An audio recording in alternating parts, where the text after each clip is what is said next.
পাঁচ পিলার, এই যে ইন্ডিয়ার বর্ডার, এই যে দেখা যাচ্ছে গুণাতারের বেড়া, ওই পারের মানুষগুলো কাজ করছে, কৃষিকাজ নিয়ে ব্যস্ত।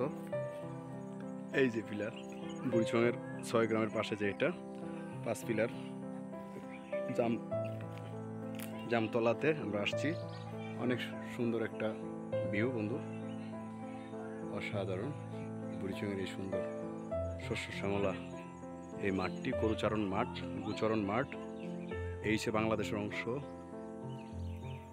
এই টোটাল বাংলাদেশ অংশের পাশে থেকে দেখা যাচ্ছে আমাদের ভারতের অংশ গুণাতারের এই যে কাঁটাতারের বেড়া। ওই পারের মানুষগুলো কত সুন্দর কাজ করতেছে, পাহাড়গুলো দেখা যাচ্ছে।